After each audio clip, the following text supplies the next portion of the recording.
Welcome to CISO Interviews, where Affinia hosts cybersecurity executives sharing career advice, actionable insights, and tips so that you can enhance your career and succeed as well. Well, Jeff, welcome back. So excited to have you again. It's been a minute. As we begin, for those who don't know, can you say a few words about your role, about the company, about the org? Sure, Misha, good to see you again. I've known you now for the last few years. So my name is Jeff Farinich. I'm the SVP of IT and the CISO at New American Funding, a national mortgage company. Been here, it'll be 5 years towards coming October, and it's gone by fast. I guess one, because always busy, building a program from scratch, but also really enjoying my role here when I do. I love it because one, it's the mission of the organization is all about taking care of the borrower, putting people in homes, especially those who may be underserved in some markets and ignored by legacy funders like banks. I'm an officer of the company, which is great because it's rare you see a CISO considered a true officer that sits with the leadership team, that's represented on the website, that's whose name is a control person in all 50 states to be licensed in. So it helps me get having authority to both influence and get things done to really meet compliance and protect the organization and the borrowers. Previous roles have been at a large credit union, fifth largest in the country. Before that, Cisco Systems for about a year through acquisition. And prior to that, 15 years with NDS Group, which was a division under News Corp. All 25 plus years in IT. And many of those years also in cyber. So Amazing. just kind of, I never focused on cyber in the beginning. It's like never focused really on IT, kind of fell into it. By background training, I was a accounting and finance major. The accounting firms ran the MRP or the ERP systems and kind of managed the tech. So it became just a natural transition of full-time to tech many years back. So I kind of lucked out. I fell into the role. It's awesome.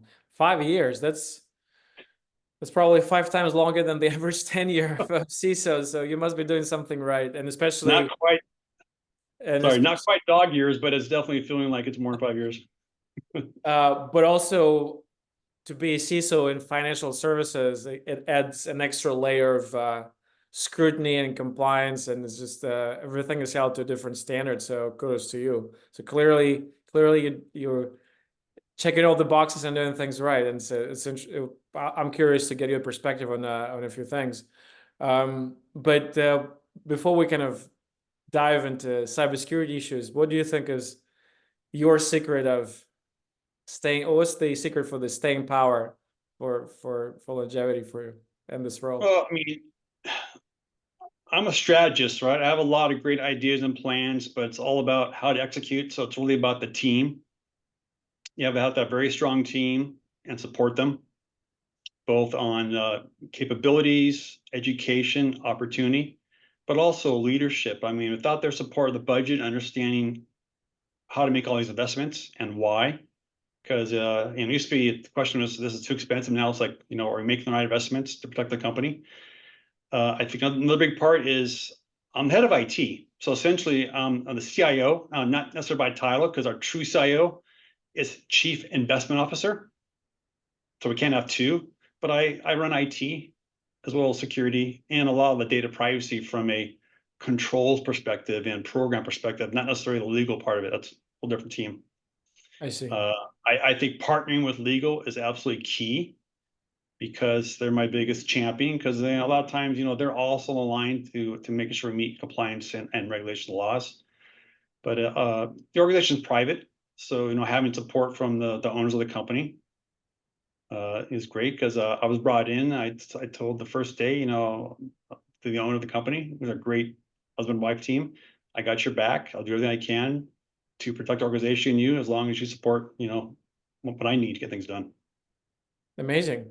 So I guess one, kind of sitting on both IT and cybersecurity chairs is helpful. Two, it's not being a public company removes this additional stressor that I think a lot of organizations are facing, especially recently with all the federal agencies and kind coming with additional like regulations and additional focus on specifically on public companies. And three, what it sounds like, if I'm reading between the lines correctly, is and it's kind of along the lines of what a lot of people are thinking, that to be an effective cybersecurity leader,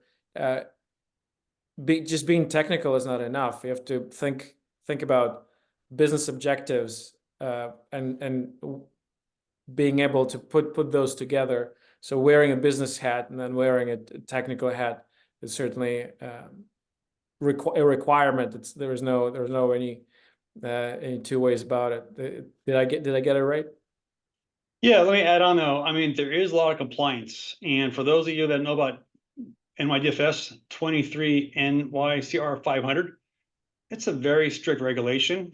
I think it's almost as hard as SEC, not quite as visible, of course, not being called in the courtroom like some CISOs are. But I signed my run my life away for attestation. I just did it recently. It's due by April 15th, about meeting controls. It's both myself and the highest officer of the company, besides the CISO, have to sign this. And it's got a lot of teeth. New York's very active in finding organizations. Besides just having to, if you had a breach, they come and find you. But now it's if you have bad policies, you're not training your staff, and many other things, they'll come in and find you. So it's kind of setting the precedence for what I see coming in the future, especially with California, with the inaction of the CPPA, which is the California Privacy Protection Agency. That's the enforcement arm for California's privacy program, also self-funded. So IE means they're going to tax and fine you to fund their operations. And then also FTC is getting much more to be an enforcement organization rather than just recommendations, as you could see with the latest action taken by the head of FTC going after MGM. So MGM is countersuing FTC, saying you're going too far in this investigation. I saw that. It's interesting. It's certainly not easy to be not easy to be in business these days. It's there's with so much scrutiny and so many compliance requirements, which is interesting because things are changing not just in the regulatory side, but with technology as well. It's part of the reason why I'm fascinated by cybersecurity, because it just doesn't stand still. New threat vectors, new exploits, new 0 days, new APTs, and new attack vectors. What are you seeing now? If you look holistically, like from the high level, what are the two, three most prevalent threats that CISOs these days are concerned about or thinking about? So, of course, AI is a buzzword. It's all around. Let me punt on that for a few minutes, talk about what I'm seeing as big attack vectors. I think, ever since the MGM attack, Scatter Spider, Alfie, we're seeing a lot more attacks through social engineering, impersonation, and on identity. And this is straining a lot of the identity vendors. I think, even like Microsoft, seeing a lot of challenges these days, and we're all relying on Intra ID to some degree. So I would say identity for me is probably number one, going from a true phish resistant environment to hopefully very soon phish approved completely for all users. So yeah, really identity, including down to just in time, non-human identities are other areas I'm really working hard on. After that, I'd say cloud. We're seeing cloud breaches happening more often, and the dwell time is weeks to in time several months for large organizations. So it's making sure you have the right signals for that cloud detection response, so you can detect what's happening hopefully quickly, stop it, and then remediate. I would say third has to do. I'm going to combine both regulations and data security. Being in financial, there's more regulations all the time, whether it's California CIS with the new forming of the California Privacy Protection Agency, which will enforce California privacy. FTC safeguards. We're seeing FTC move into more enforcement mode. Good example is like how they're treating MGM with the MGM hack. Also NYDFS, which to me, the 23 NYCR 500 is a very tough regulation. I now have to deal with being a Class A company based on the new restructuring that started December 1st. And New York's very strict because they kind of they're on the forefront of regulations and enforcement. In the past, they'd fine only when there's breaches. Now they're finding companies for having inadequate policies, for not training their cyber staff correctly, and more. So just watching that very closely.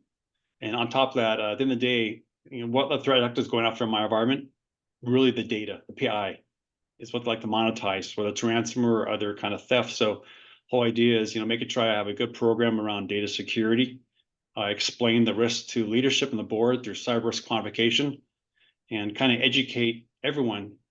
We have to protect data. We also have to minimize data. That means deletion where possible. Well, because a lot of breaches, I mean, you look at the news, cybersecurity vendors themselves are being targeted. Okta, SolarWinds, Microsoft. So those are the keepers of the keys, and if they get hacked, then it's fairly scary. It's a scary scenario where it goes from there. It truly is. It's interesting. Yeah, Ivanti, and I mean, I'm just kind of recalling last 2 or 3 weeks. It's certainly, I'm realizing now that you mentioned this, that a lot of cybersecurity companies were in the news, and not in a good way, whether there's a breach or there's an incident. So it's clear that they're being attacked, and with intent of use them as a vector, as an access point to their clients. Exactly. It all started with SolarWinds nearly 4 years ago.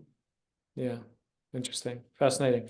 What is interesting though is that there's one term that I didn't hear, which is AI, which is top of mind for better or worse for a lot of people. It's just has captured the zeitgeist and attention for a lot of people, and specifically there are several aspects of it. One is how AI will change business. The second aspect is how AI will impact cybersecurity as related to the business. And the third, how AI will be used for malicious purposes, whether creating phishing emails that are free from spelling mistakes, or I'm sure eventually there will be bots that are trained to mine data and create social engineering type attacks that are very specific, very personalized. So I think it's coming. But what's you, and that's kind of, for me, an outsider looking in, but from your perspective, on all the kind of 3 areas, where do you see the impact of AI on business, on cybersecurity, on the way the attackers behave, and technologies they use? Oh, I think it starts, first of all, with policy. You have to define policy. You have to share with the organization. So you put some guardrails in place on what's acceptable, what's not. I think it's very important to allow for experimentation on AI in a safe and controlled way. The last thing you want to do as a CISO, you don't want to impede really innovation, because there's a lot of innovation and experimentation you have to do with AI to understand where it's going to work, how it work best. So that's kind of my approach is, tread cautiously, but not necessarily stopping that innovation, making sure there's guardrails in place to make sure the data is safe that's being used as best as possible. That's one. On the attacks, I think a good education, which I've done with my team, is created some deep fake of the CEO to show just how easy it is with low effort to do an impersonation. And we used a free tool, and we used a few minutes of video online as a learning model. Lo and behold, we had the CEO talking about a topic area he's not necessarily an expert in. And beyond that, I was even deepfake too on the conversation. And that was just a trial run to say, listen, this is what we could do. And soon after that, we saw the wire fraud for 25 million out of Singapore. So I think, it's coming very close. There's a day here, and then in coming near future where video AI and deepfakes is going to be really hard to detect. So I think employee verification is absolutely going to be critical. You have to know who your employees are. You have to train your employees to, in new ways that before you're hoping your controls would detect easier. You can use AI. So I'd say, slow walking AI is kind of the near-term approach. and the newer vendors on security that I'm acquiring, of course, looking at what kind of AI capabilities they have to make their products easier to use, more efficient. But as far as the business moving forward, I think, like a lot of organizations, trying to figure out what's the right approach. I'm not going to go too fast. A lot of the LMs are not secure. So just trying to understand, how can we do this in a controlled and secure manner? Any concerns? Hearing conversations about poisoning of LLMs, of creating of kind of prompt engineering, and trying to figure out the private data that shouldn't be used for training purposes, and trying to kind of ferret it out. Do you see any attack vectors related to AI that's kind of new and something you haven't seen before? Oh, I mean, most definitely. Once again, this is all a new area for me. A lot of CISOs, so I think we're treading cautiously. We're hearing reports almost on a weekly basis about somewhere there's an AI risk, whether it's poisoning, leakage. If you're using any kind of free tool with AI on the back end, understand, you don't own that data anymore. Someone else is going to learn off of it. Interesting. So controlling who gets access, who gets trained, and where it goes, and how it's contained. It's obviously probably questions for a lot of people. You mentioned vendors and kind of the universe of vendors and how it's all started with SolarWinds, and it's interesting. I mean, companies get acquired. There are a handful of large organizations, Palo Altos of this world, and checkpoints, who are fairly acquisitive. And there's also a fairly healthy universe of startups, and there's always kind of VC money going into space and new startups getting funded to fill the cracks and fill the gaps in different products and address some of the new challenges that are brought about by new technologies. So there's always kind of this motion going on. So what's your take on this concept of single pane of glass? So that I think there's certain log fatigue and alert fatigue, and people are tired of trying to track, a couple dozen different dashboards.